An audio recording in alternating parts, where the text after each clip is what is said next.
ladies and gentlemen, you shall well and truly try the issue formed upon this bill of indictment between the state of Georgia and Colin Gray, who is charged with multiple offenses that I'll review with you in just a minute, and a true verdict give according to the evidence. So help me God. Please swear or affirm. Swear. All right, all were sworn. Thank you. Be seated. So, ladies and gentlemen, your service is about to begin in earnest. Thomas Jefferson once said, "I consider trial by jury as the only anchor yet imagined by man by which a government can be held to the principles of its Constitution." What I'm going to do next is give you some preliminary jury instructions. I know some of you have never served on a jury, so listen to these and let them guide you as you consider the evidence in the case. So you have been sworn and paneled, and you are about to try a criminal case entitled State of Georgia versus Colin Gray.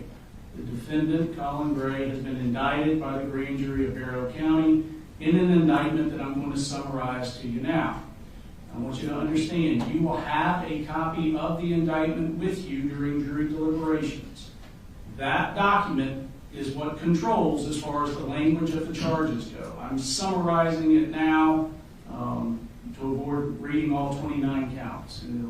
But you will have it with you in the jury room and understand that that is what is the controlling document regarding the charges, not what I say right now. All of the offenses are alleged to have occurred in Barrow County, Georgia on or about September 4th of 2024. Understand that to all of the charges, Mr. Gray has entered a not guilty plea and that he's presumed innocent, as I told you during jury selection. He is charged with 2 counts of murder in the second degree, it being alleged that irrespective of malice, he did cause the death of Christian Angulo and Mason Skirmerhorn, human beings, while in the commission of cruelty to children in the second degree, as alleged in counts 2 and 4 of this indictment. He is charged with 2 counts of involuntary manslaughter, it being alleged while in the commission of an unlawful act, reckless conduct, as alleged in counts 6 and 8 of this indictment, he did cause the death of Richard Aspinwall and Anna Christina Jeremy, human beings, without any intention to do so. He is charged with 2 counts of cruelty to children in the second degree, being alleged that he did, with criminal negligence, cause Christian Angulo and Mason Skirmerhorn, children under the age of 18 years, cruel and excessive physical pain by consciously disregarding the substantial and unjustifiable risk that his act of allowing Colt Gray, a minor over whom he had custodial responsibility, access to a firearm and ammunition after receiving sufficient warning that Colt Gray would harm and endanger the bodily safety of another, and thereafter Colt Gray did shoot said children with said firearm. He is charged with 3 counts of cruelty to children in the second degree, being alleged that he did, with criminal negligence, cause Melanie Delira Castaneda, Natalie Griffith, and Taylor Jones, children under the age of 18 years, cruel and excessive physical and mental pain by consciously disregarding a substantial and unjustifiable risk that his act of allowing Colt Gray, a minor over whom he had custodial responsibility, access to a firearm and ammunition after receiving sufficient warning that Colt Gray would harm and endanger the bodily safety of another, and thereafter Colt Gray did shoot said children with said firearm. He was charged with 3 counts of cruelty to children in the second degree, it being alleged he did, with criminal negligence, cause Jackson Beaver, Ronaldo Vega, and Nautica Walton, children under the age of 18 years, cruel and excessive physical and mental pain by consciously disregarding a substantial and unjustifiable risk that his act of allowing Colt Gray, a minor over whom he had custodial responsibility, access to a firearm and ammunition after receiving sufficient warning that Colt Gray would harm and endanger the bodily safety of another, and thereafter Colt Gray did discharge a firearm multiple times inside the classroom occupied by said children. He is charged with 11 counts of cruelty to children in the second degree, it being alleged that he did, with criminal negligence, cause Landon Adams, Hayden Bowen, Jalen Brady, Michaela Brown, William Carricker, Marquez Coleman, Kendez Lawrence, Martin Moreno Galdamez, Tyler Moon, Ariana Norman, and Brittany Rubio, children under the age of 18 years, cruel and excessive mental pain by consciously disregarding a substantial and unjustifiable risk that his act of allowing Colt Gray, a minor over whom he had custodial responsibility, access to a firearm and ammunition after receiving sufficient warning that Colt Gray would harm and endanger the bodily safety of another, and thereafter Colt Gray did discharge a firearm multiple times inside a classroom occupied by said children. He is charged with 1 count of cruelty to children in the 2nd degree. It being alleged that he did with criminal negligence cause Zane Zinni, a child under the age of 18 years, cruel and excessive mental pain by consciously disregarding the substantial and unjustifiable risk that his act of allowing Colt Gray, a minor over whom he had custodial responsibility, access to a firearm and ammunition after receiving sufficient warning that Colt Gray would harm and endanger the bodily safety of another, and thereafter Colt Gray did point said firearm at said child. He's charged with 2 counts of reckless conduct, being alleged he did unlawfully endanger the bodily safety of Stephen Edwards and Cassandra Ryan by consciously disregarding the substantial and unjustifiable risk that his act of allowing Colt Gray, a minor over whom he had custodial responsibility, access to a firearm and ammunition after receiving sufficient warning that Colt Gray would endanger the bodily safety of another, and thereafter Colt Gray did discharge a firearm multiple times inside a classroom occupied by said victim, said disregard constituting a gross deviation from the standard of care which a reasonable person would exercise in the situation. And he is charged with 3 counts of reckless conduct, being alleged he did unlawfully endanger the bodily safety of Richard Aspinwall, Anna Christina Hirami, and David Phoenix by consciously disregarding the substantial and unjustifiable risk that his act of allowing Colt Gray, a minor over whom he had custodial responsibility, access to a firearm and ammunition after receiving sufficient warning that Colt Gray would endanger the bodily safety of another, and thereafter Colt Gray did shoot said victims, said disregard constituting a gross deviation from the standard of care which a reasonable person would exercise in the situation. Now, to that indictment, the defendant has pled not guilty, and he denies each and every allegation therein. This is what forms the issue that you've been selected, sworn, and impaneled to try. Before we begin the trial, I'm giving you these preliminary instructions on the fundamental principles of criminal law. I will also instruct you on the role of the judge, the jury, and the lawyers, and give you an overview of the trial procedure. So the defendant is charged in the indictment with crimes that are violations of certain laws of the state of Georgia. I want to emphasize to you that the indictment, including all of the counts therein, and the plea of not guilty are the legal procedures by which these criminal charges are brought against the defendant. The charges and plea of not guilty are not evidence of guilt, and you should not consider them as evidence or implication of guilt of any crime whatsoever. This defendant is presumed to be innocent. The defendant enters upon the trial of this case with a presumption of innocence in his favor, and this presumption remains with the defendant unless and until it is overcome by the state with evidence that is sufficient to convince you beyond a reasonable doubt that the defendant is guilty of a crime or crimes charged. No person shall be convicted of any crime unless and until each element of the crime is proven beyond a reasonable doubt. The burden of proof rests upon the state to prove every material allegation of the indictment and every essential element of the crimes charged beyond a reasonable doubt. However, the state is not required to prove the guilt of the accused beyond all doubt or to a mathematical certainty. A reasonable doubt means just what it says. It is a doubt of a fair-minded juror, impartial juror, honestly seeking the truth. It is a doubt based upon common sense and reason. It does not mean a vague or arbitrary doubt, but it is a doubt for which a reason can be given, arising from a consideration of the evidence, or a lack of evidence, a conflict in the evidence, or any combination of these. There is no burden of proof upon the defendant whatsoever, and the burden never shifts to the defendant to prove his innocence. If, after giving consideration to all of the facts and circumstances of this case, your minds are wavering, unsettled, or unsatisfied, then that is a doubt of the law, and you must acquit the defendant. But if no doubt exists in your minds about the guilt of the accused, then you would be authorized to convict the defendant. If the state fails to prove the defendant's guilt beyond a reasonable doubt, it would be your duty to acquit the defendant. Under our system, it is my duty as the trial judge to determine the law that applies to this case and to instruct you, the jury, on the specific rules of law that you must apply to the facts in arriving at a verdict. I'm giving you some of these instructions now. I will give you more detailed instructions after the evidence has been presented and the lawyers have made their closing arguments. During the trial, I may be called upon to rule on motions or objections to evidence. Nothing I say in making these rulings or at any time during the trial is evidence and should not be considered as an indication that I have any leaning in this case whatsoever.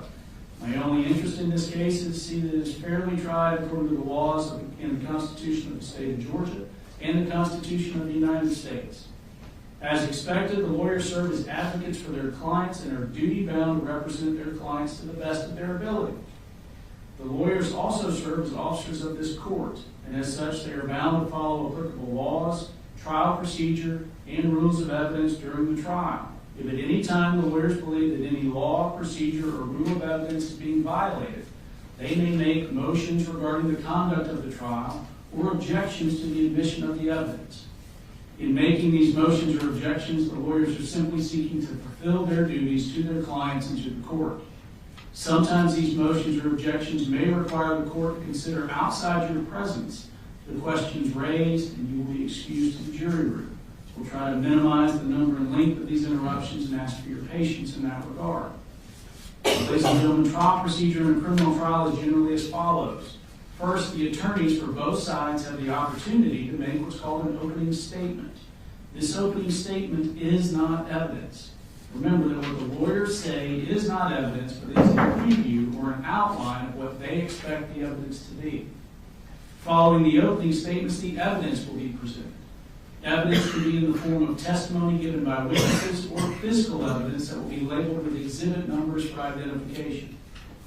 After the presentation of all the evidence, the attorneys have the opportunity to make what's called a closing argument or summation.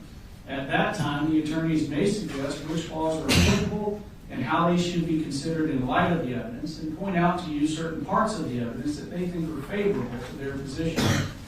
The goal of a closing argument is to persuade you to decide the case in their favor. Following the closing arguments, I'll charge you more specifically on the law that applies to this case. I'll then ask you to retire to the jury room to deliberate and reach a verdict. You, the jury, have a very important role. It is your duty to determine the facts of the case and to apply the law to those facts. I'll instruct you on the laws that apply to this case, but you must determine the facts from the evidence. Evidence, by definition, is the means by which any fact and issue is established or disproved. Evidence consists of two things, testimony and exhibits. Testimony is the testimony that you will hear under oath from those who take the witness stand. Exhibits are those documents, photographs, or other physical items of evidence that are admitted into evidence. Ladies and gentlemen, the object of the trial is to discover the truth. During the trial, the admission of evidence will be governed by certain rules of evidence. Those rules were established with one prominent purpose in mind, and that purpose is the discovery of truth. Consequently, the rules of evidence seek to assure that only the best and highest evidence is admitted for your consideration. During the trial, the attorneys have a right to object to the admission of evidence if they believe its admission would violate a rule of evidence. I will admit or exclude the evidence according to those rules. If I overrule an objection, this means you are allowed to consider the evidence being offered. On the other hand, if I sustain an objection, this means that you may not consider the evidence being offered. You should consider only that testimony and only those exhibits that are admitted. And you should draw no inferences and make no assumptions about the evidence objected to if the objection was sustained. In the event that you hear or see inadmissible evidence before an objection can be made and ruled upon, if the objection is sustained, I would instruct you to disregard it, and you should disregard that evidence entirely in your deliberations and in reaching your verdict. You, the jury, must determine the credibility and believability of the witnesses. It is for you to determine which witness or witnesses you will believe and which witness or witnesses you will not believe if there are some whom you do not believe. In determining the credibility or believability of witnesses, you may consider all of the facts and circumstances of the case, the manner in which the witnesses testify, their interest or lack of interest in the case, their means and opportunity for knowing the facts about which they testify, the nature of the facts about which they testify, the probability or improbability of their testimony, and the occurrences about which they testify. You may also consider their personal credibility insofar as it may appear to you from the trial of the case. As the fact finder, it is for you alone to determine what testimony you will believe and what testimony you do not believe. Now, it's important that you pay close attention to the evidence as it is presented during the trial. If at any time you are unable to hear or see evidence being presented, or if you're suffering from any discomfort that diverts your attention, please feel free to inform me and we'll do whatever is necessary to assure that you're able to hear and see the evidence being presented and to give it your undivided attention. If you are in need of a recess at any time, please raise your hand and let us know. We'll take a break. It is vitally important that you're as comfortable as possible so that you can focus on the evidence as it's being presented. It's important that you view this evidence with an open mind at all times and reach no final conclusions until the trial is over. Do not jump to conclusions before all of the evidence is presented. Also remember that during the course of the trial, it would be improper for you to discuss this case with anyone or to allow anyone to discuss the case with you or in your presence or hearing. This applies even to discussions amongst yourself in the jury room or elsewhere before actual deliberations begin at the end of the trial. Now, the bailiffs have been asked to provide you with pencils and notepads for your use during trial. You may take notes, but you are not required to do so. If you decide to take notes, please remember that note-taking should not divert you from paying full attention to the evidence and evaluating witness credibility. Your observation of the witnesses during their testimony can be vital to your determination of the believability of their testimony. The notes that you take are for your use only and are not to be shared with anyone until you begin deliberations with your fellow jurors. Notes are not evidence. They are only memory aids and should not take precedence over your recollection. It's the duty of each juror to recall the evidence, and while you may consider another juror's notes to refresh your memory, you should rely on your own recollection of the proceedings. Do not be influenced by the notes of other jurors unless their notes help you in determining your own independent recollection. Notes are not entitled to any greater weight than the recollection or impression of each juror as to what the evidence may have been. After the trial is over, the notes will be collected and destroyed.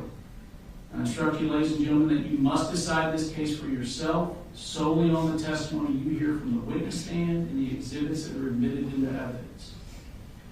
So understand you are not to visit any scenes that may be depicted by the evidence. You're not to use the internet or the books for any reason, to do any research for your deliberations.